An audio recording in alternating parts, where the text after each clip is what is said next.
오늘 예배 인도를 장로님들께서 하십니다. 김 목사님께서 베트남 선교 인솔차 나가셨기에 2부에는 박정수 장로님, 3부에는 손성은 장로님께서 예배 인도를 해주셔서 감사합니다. 자, 오늘 본문을 보겠습니다. 창세기 41장 1절부터 13절의 말씀입니다.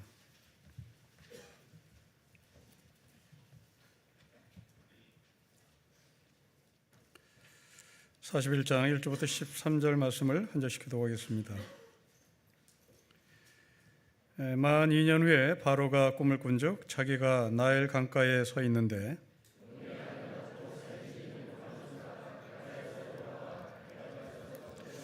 그 뒤에 또 흉하고 파리한 다른 7 암소가 나일 강가에서 올라와 그 소가 함께 나일 강가에 서 있더니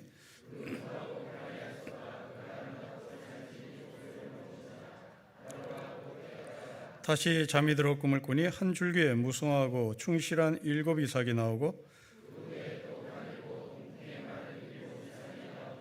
그 가는 7 이삭이 무성하고 충실한 7 이삭을 삼킨지라. 바로가 깬즉 꿈이라.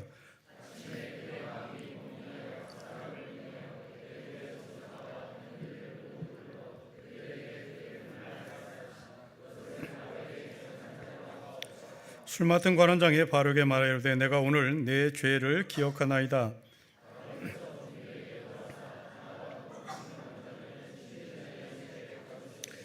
나와 그가 하룻밤에 꿈을 꾼즉 각기 뜻이 있는 꿈이라.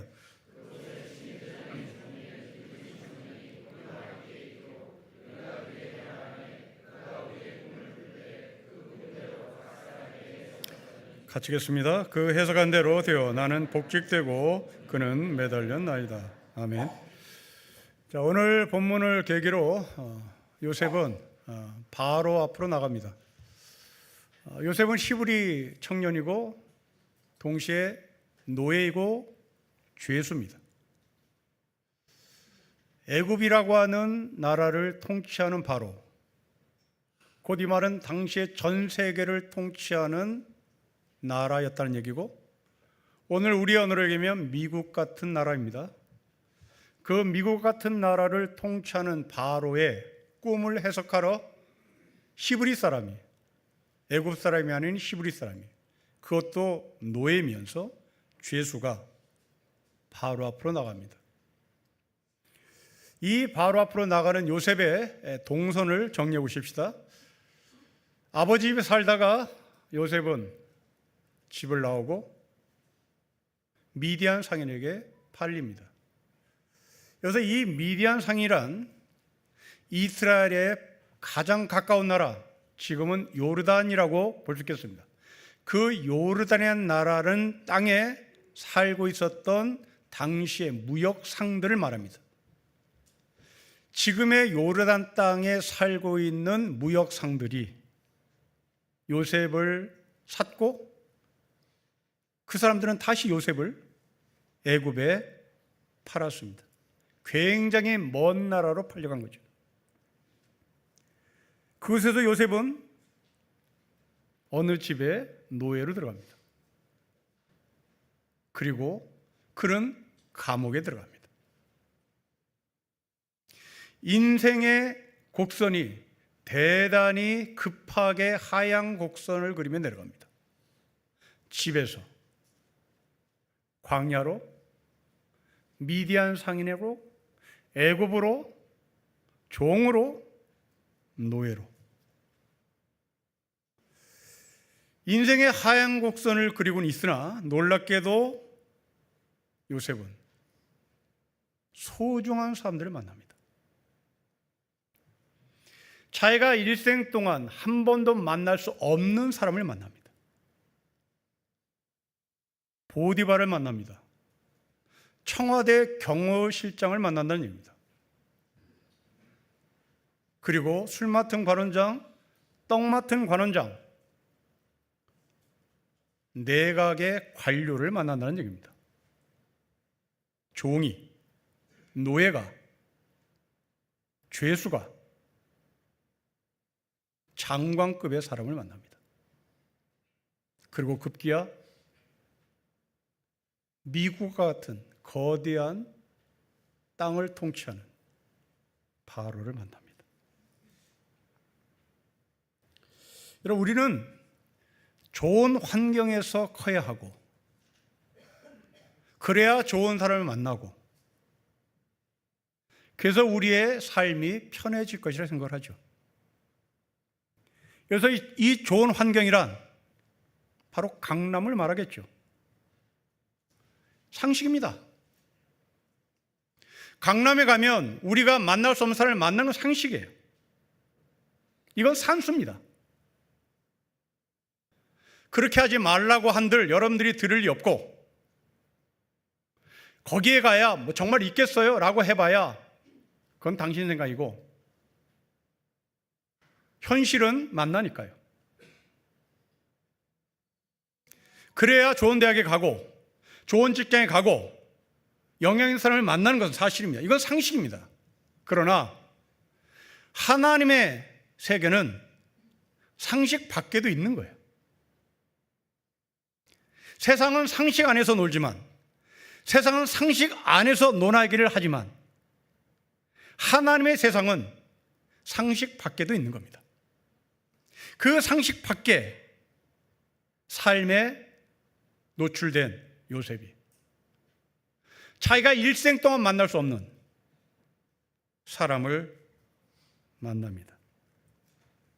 아마도 훗날 이 요셉이 자기의 자서전을 썼다면 이 시기를, 그리고 자신이 갇혔던 감옥을 5성급 호텔이라고 표현하지 않았을까 싶습니다.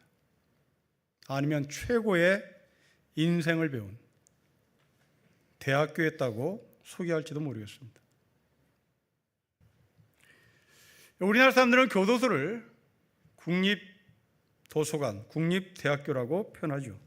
공짜로 재워주고, 공짜로 입혀주고, 공짜로 밥을 먹여주는 그런 곳이기 때문에 국립대학교라고 이름을 붙인 것 같습니다.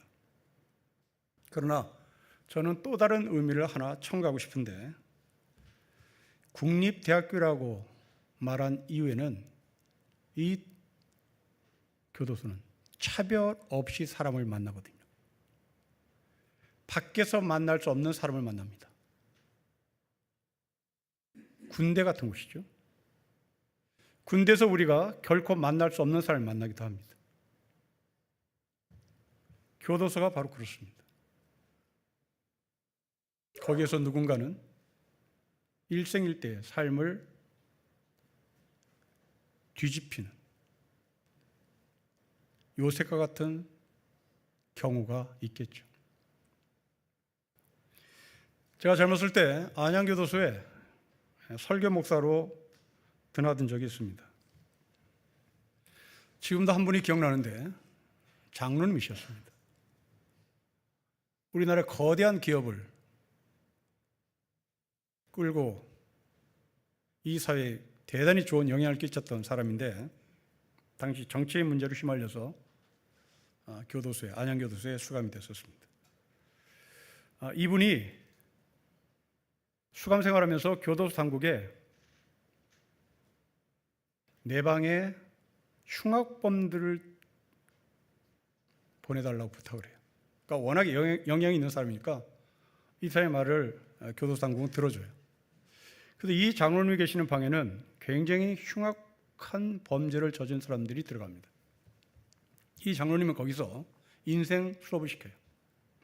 당신들은 실패한 사람 맞다. 그런데 당신들이 실패하려고 실패한 것이 아니라 그냥 실패한 것뿐이다. 하지만 세상은 너를 실패했다고 얘기하고 너도 스스로 실패했다고 말하지만 하나님은 너를 실패했다고 말하지 않는다. 하나님은 너를 어떤 방식으로 삶의 전환점을 만들 수 있는 시간을 주실지도 모른다. 그리고 이분은 이 사람들이 출소했을 때 취직을 시켜주고요. 이 사람들이 너무나 장기 형량을 받으면 밖에 있는 식구들을 취직을 시켜줬습니다. 장로님이셨습니다. 이 사람의 도움을 받았던 누군가는 교도소가 자기의 인생의 전환점을 가져다 줬다고 고백하겠죠. 여러분, 좋은 대학교에만 큰 인물이 있는 거 아닙니다. 좋은 직장에만, 대기업에만 유능한 사람이 있는 거 아니에요. 큰 바다에만 물고기 있는 거 아닙니다. 작은 개울에도, 캐천에도 물고기는 있는 법이에요. 갈릴리를 보십시오. 어느 누구도 살 것이 못 된다고 등 돌렸던 땅입니다. 심지어 유대인조차들도 갈릴리에 무슨 선한 곳이 나올 수 있겠는가 비아냥 받았던 곳이 갈릴리입니다. 하지만 하나님의 복음은 그 갈릴리에서부터 출발합니다. 그 갈릴리에서 하나님의 나라의 복음을 출발시킨 분은 갈릴리 주신 예수님이십니다.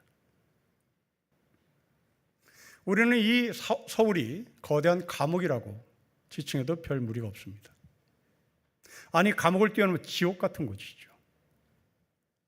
거기에 우리는 한 서울 변두리, 감옥으로 시작하면 가장 소외된 그 감옥의 한 귀퉁이에 교회를 세우고 있습니다.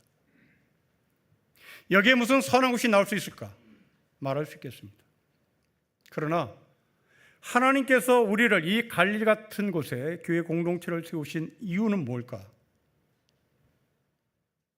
바로 우리가 요셉 같은 사람이 되고, 아니 우리가 바로 같은 사람이 되어서 정말 일생일대 자신의 삶이 뒤바뀌는 사건을 일으키라고 우리를 여기에 보낸 것이 아닐까 싶습니다. 그래서 저는 여러분들에게 권면드립니다. 여러분들은 지금 소비자 쿠폰을 받으셨을 겁니다. 어떻게 쓸 것인지 다 계획하고 계시겠죠. 그렇게 하십시오. 그런데 하나 덧붙이십니다.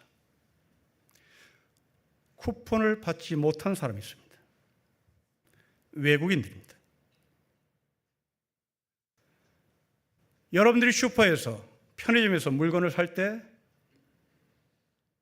우연찮게 그 옆에 외국인이 계산을 하려고 줄 서 있다면 내가 계산해 줄게요. 이건 세상의 소금이죠.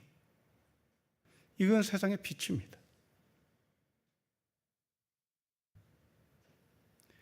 이번 주에 여러분들이 쓰는 그 소비자 쿠폰에 그들을 위하여 내가 대신 계산해 줄게요. 그들은 일생일대 이렇게 친절한 사람을 한국에서 만나본 적이 없다라고 고백하겠죠. 전남 나주에서는 한 외국인 노동자를 랩으로 몸을 둘러싸고 지게차로 그 사람을 끌어올린 사진이 뉴스에 버젓이 공개됐습니다. 그것을 운전하는 지게차 운전수, 그 옆에서 이것을 보는 사람들 낄낄대고 웃었습니다. 이건 지옥이죠. 날씨도 더워 죽겠는데 이렇게 짐승 같은 사람을 만난 그곳은 지옥입니다. 거기에 우리는 15만 원 받았어, 우리는 15만 원 받았어 자랑하고 있을 때 그들은 똑같은 사람임에도 불구하고 법이란 테두리 안에 들어오지 못하기에 받지 못합니다. 세상의 소금으로, 세상으로의 빛으로 부름받은 여러분, 교회에서 선심 쓰지 마십시오. 교회 지체들에게 내가 커피 사줄게, 그 마음을 쿠폰을 받지 못한 외국인으로 눈을 돌려보십시다. 일생일대 요셉이 만날 수 없는 사람, 일생일대 이 사람들이 요셉을 만날 수 없었던 사람. 그러나 그들은 이 만남 속에서 사건이 일어나고 이 만남 속에서 급기야 요셉은 애굽의 국무총리가 되는 발판을 마련합니다.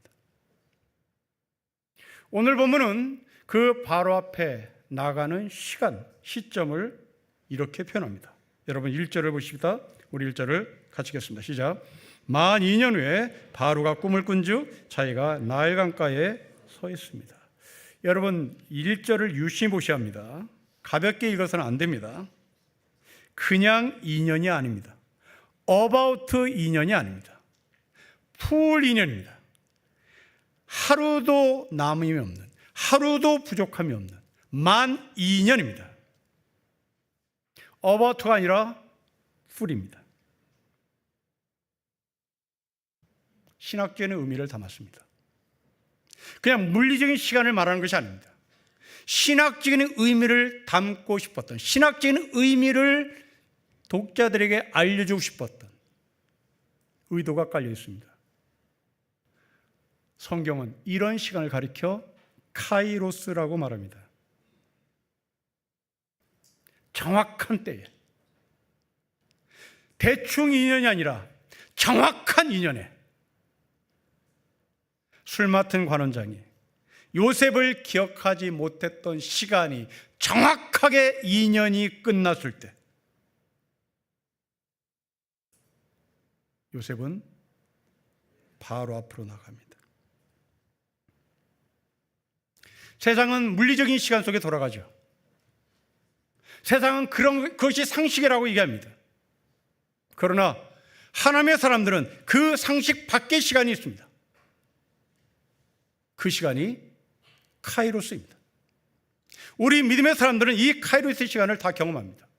아브라함을 보십시오. 100세 때 아들을 낳습니다. 모세를 보십시오. 80세 때 부름을 받습니다. 예수님도 때가 참에 이 땅에 오셨습니다.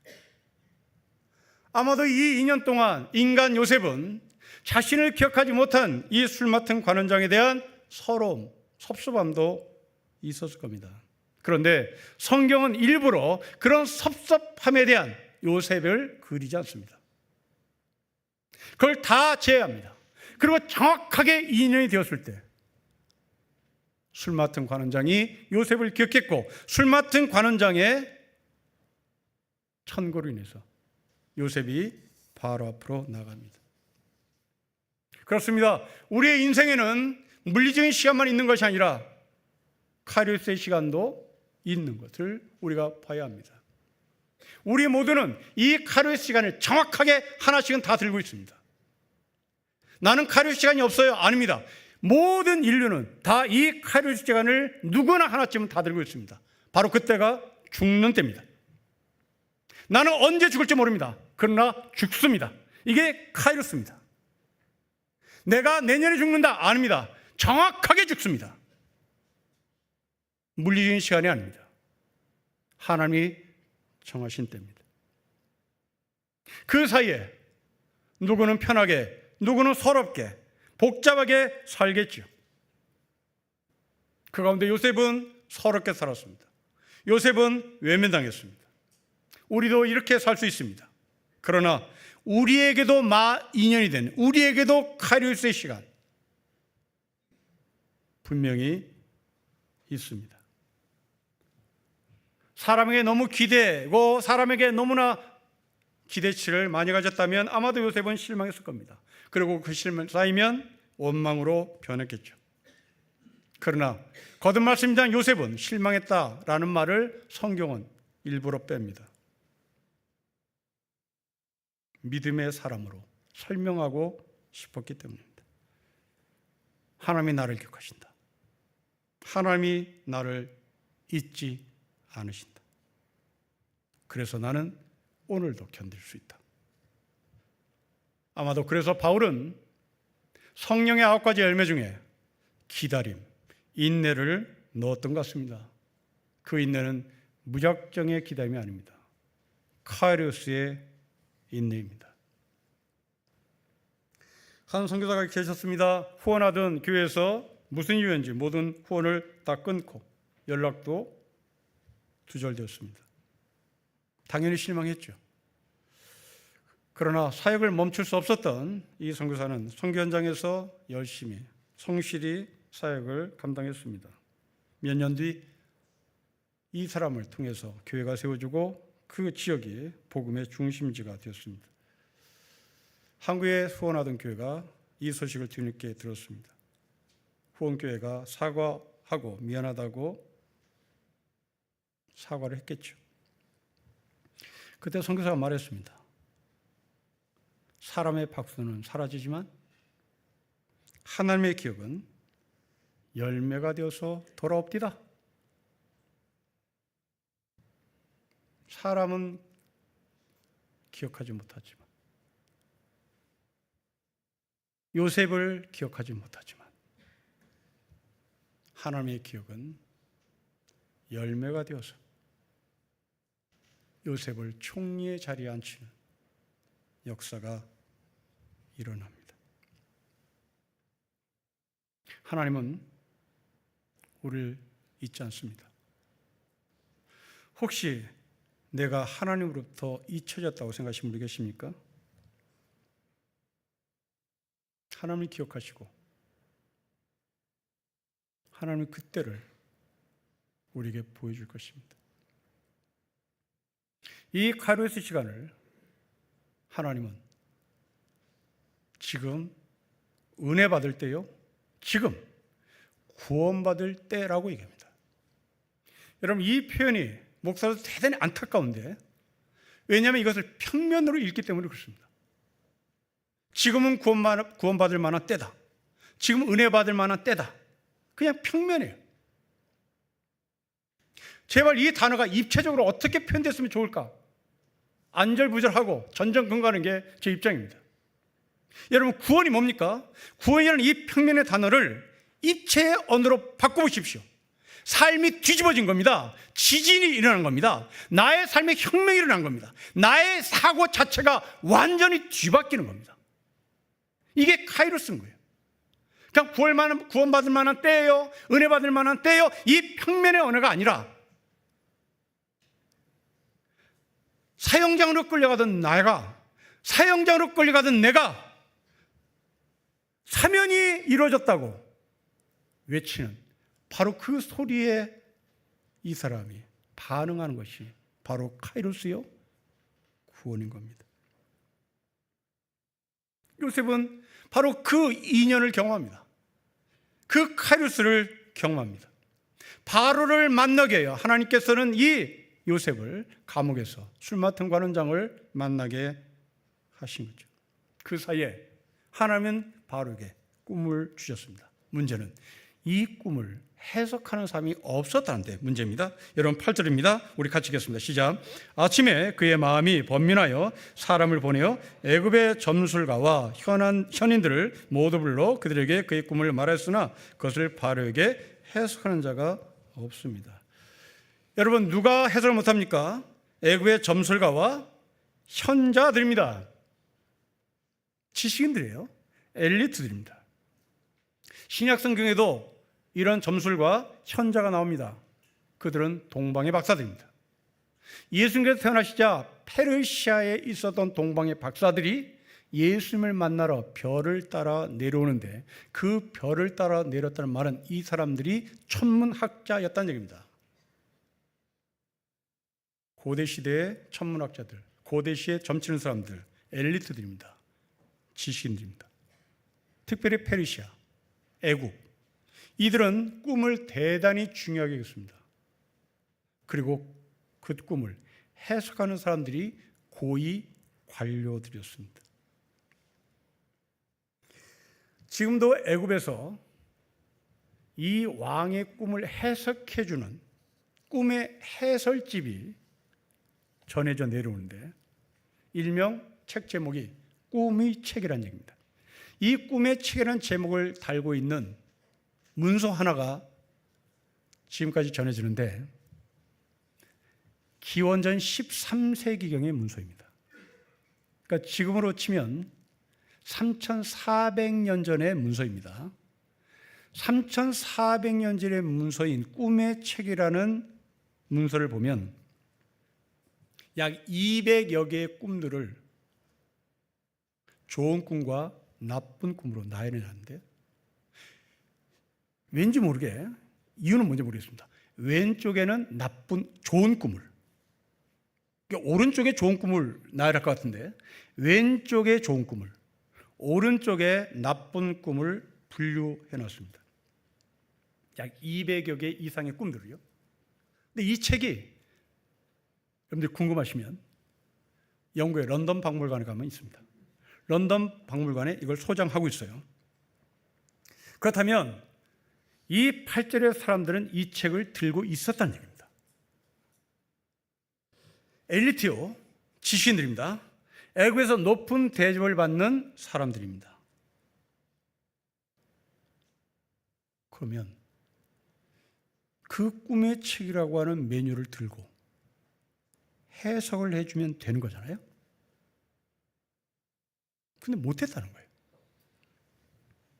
왜 못했을까? 꿈의 책이라고 하는 그 꿈의 매뉴얼을 근거로 추론해 보면 바로가 꾼 꿈이 이 매뉴얼에 없었다는 말이겠죠. 공식 규범에 맞지 않는 꿈인 거죠. 네, 그럴 수 있겠습니다. 그러나 그것은 애굽의 시선입니다. 경험과 자료와 통계 근거에서 해석하는 애굽의 술사들, 해석하기 어렵다. 애굽의 시선으로는 맞습니다. 그런데 성경의 시선으로 보면 전혀 다른 메시지를 얻을 수가 있습니다. 바로의 꿈을 정리해 보십시다. 아주 간단합니다. 살찐 소 7마리, 파리한 소 7마리, 이삭이 튼실한 이삭 7, 메마른 이삭 7. 심플합니다. 좋고 나쁘고가 분명해요. 그리고 이 앞에 술 맡은 관원장, 떡 맡은 관원장, 꿈도 아주 패턴이 심플합니다. 우리도 할 수 있겠어요? 이 꿈이 무슨 꿈이냐? 나도 하겠어요. 근데 왜 못해요? 이렇게 심플한 걸 왜 못합니까? 이유가 있습니다. 여러분 8절을 다시 보십시오. 아침에 바로의 마음이 번민하여 사람을 보냈습니다. 눈치 깐 거죠. 눈치 깐 거예요. 술사들이, 현자들이 바로의 얼굴빛을 관찰해 보니 말 잘못했다면 죽는다. 여러분, 이들은 바로가 인사권을 들고 있는 사람입니다. 바로의 녹을 먹는 사람들이에요. 바로의 심경을 건드리면 날아가는 겁니다. 그냥 대충 하는 겁니다. 좋은 소리만 하는 거예요. 그런데 그날따라 불려가 보니 바로의 눈빛이 이상하고 꿈 내용도 이상하고 말을 했다가는 잘리는 것이고, 내가 잘리면 내 자식 공부 못 시키는 것이고, 내가 잘리면 집 못 사니 모르겠다고 말해버린 겁니다. 여러분, 우리 이런 사람을 가리켜 어용이라고 얘기하죠. 바로 옆에 어용학자들, 이 시대와 별반 다르지 않습니다. 이 시대의 역사를 왜곡하는 어용 역사학자들, 우리나라의 민족의 관점에서 역사를 쓰지 않고 일본의 식민지 근대화 이론을 끌고 들어와서 이것이 우리의 역사라고 주장하는 어용학자들, 양심을 팔아버린 사람들, 이미 애국에도 있었습니다.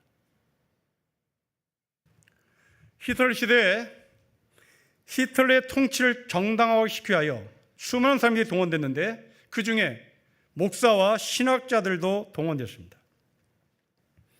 이 어용 신학자와 어용 목사들이 역사적인 예수에 대해서 날조를 하기 시작했는데, 역사를 완전히 날조했는데, 좀 더 구체적으로 말씀드리면 이렇습니다. 예수님이 사역하신 갈릴리 지역을 당시의 국제도시라고 규정합니다. 네, 여기까지 맞습니다. 예수님이 사역했던 갈릴리가 국제도시였어요. 그러니까 어마무시한 수많은 인종들이 모여있는 혼합된 도시였습니다. 이 독일의 어용 신학자, 어용 목사들이 갈릴리를 소개하면서 그 갈릴리에는 우리 독일인의 뿌리인 아리아인들이 살고 있었다.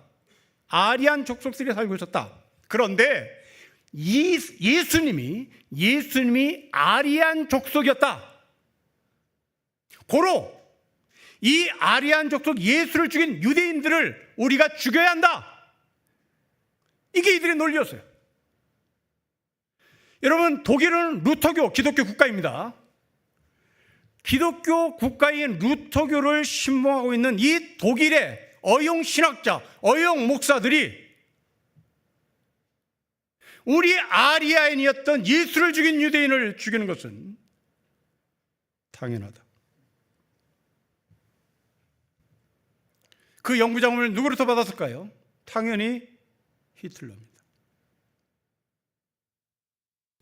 히틀러의 체제가 무너지자 가장 앞장섰던 루터교의 총회장, 히틀러는 이 사람을 이 독일 제국의 총감독으로 세웁니다. 이 사람이 히틀러 체제 무너지자 자살해버립니다. 그나마 양심이 있었던 거죠. 그런데 그 밑에 수하에 있었던 어용 신학자, 그 밑에 수하에 있었던 어용 목사들은 아주 잘 살았습니다.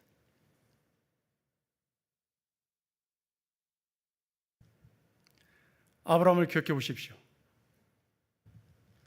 사람이 무서웠던 아브라함은 바로 앞에서 자기 아내를 누이라고 속였습니다. 베드로는 어떻습니까? 여종 앞에서 예수를 모른다고 3번씩 부인했습니다. 히틀러가 무섭기 때문이죠. 히틀러를 통하여 출세하고, 히틀러를 통하여 권력을 잡고, 히틀러를 통하여 자기의 명예를 유지하고 싶었겠죠. 그때 분연히 나선 신학자가 있습니다. 분연히 나선 목사가 있습니다. 그 중에 한 분이 여러분이 알고 있는 보네퍼 목사입니다. 그리고 칼바르트라는 신학자가 있습니다. 예수님 말씀하십니다. 몸은 죽여도 영혼은 능히 죽이지 못하는 자들을 두려워하지 말고 오직 몸과 영혼을 통치하시는 하나님을 두려워라고 말합니다. 우리는 이 말씀을 먼저 그 나라와 의를 구하라는 말로 대치해도 좋겠습니다. 십자가의 죽음은 지진이 일어나는 전조 현상이었습니다. 3일 후에 정말 지진이 일어났습니다. 예수님의 무덤에 돌무더기가 굴러 떨어졌기 때문입니다. 아무리 죽음으로 밟아버리려고 해도 하나님의 카이로스 시간에 지진은 일어나는 겁니다. 태양의 힘을 맛본 사람은 촛불을 두려워하지 않습니다. 이 세상은 촛불에 불과하죠. 그 촛불을 무서워할 때 우리는 어용 목사가 되고 어용 신학자가 될 수 있습니다.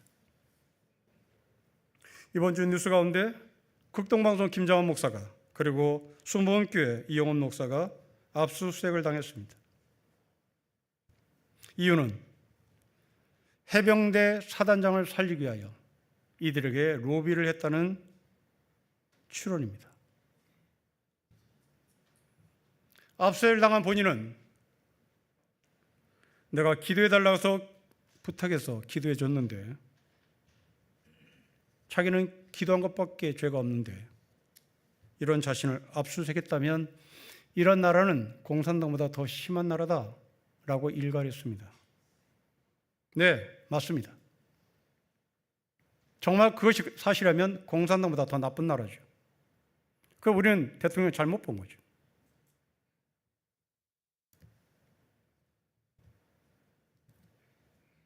그런데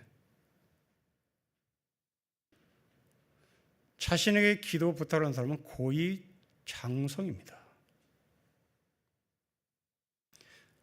그 장성의 부하의 말단 맨 끝에 사병이 죽었습니다. 진짜 목사라면 아무 잘못 없는 사병 한 사람이 죽었을 때 성명서라도 내야죠. 왜냐하면 이분은 우리나라 기독교 대통령이니까요. 기독교 대통령이라는 닉네임이 붙은 분입니다. 나라가 죄 없는 사병 하나가 죽었는데 뭐 하느냐고 일갈해야죠.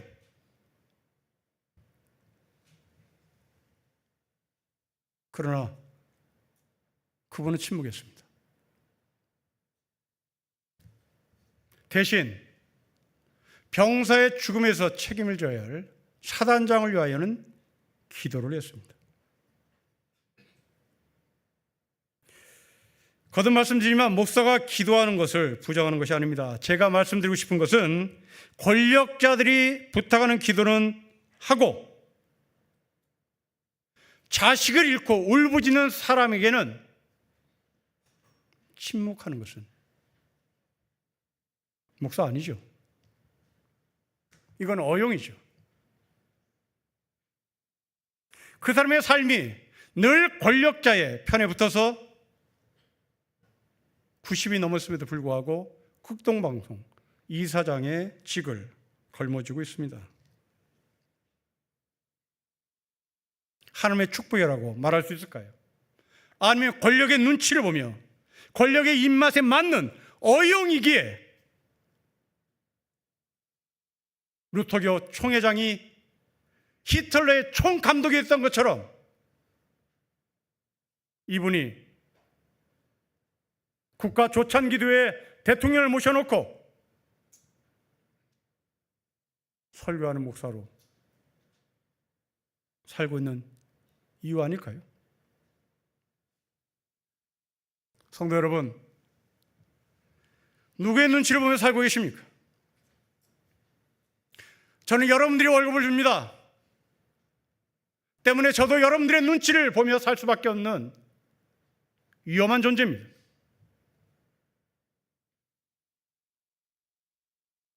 여러분의 눈치를 보는 순간 우리는 다 같이 죽는 거죠.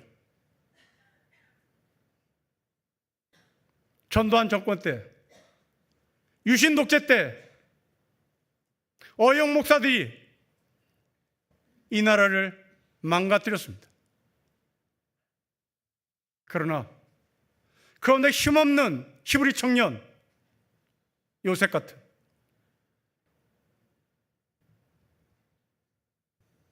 이 땅에 남은 목사들은 바로 앞에 정확하게 그 꿈을 이야기했습니다. 누구의 이름 앞에 무릎을 꿇고 계십니까? 세상이 우리의 주인이 되지 않았으면 좋겠습니다. 성공이 최고가 아니기를 부탁드립니다. 눈에 보이는 것이 전부가 아닙니다. 상식 밖에 세상이 거들떠보지 않는 그 세계에도 하나님은 움직이고 계십니다. 하나님을 믿는다는 것은 이 세상의 가치 체계 안에서 믿는 거 아닙니다.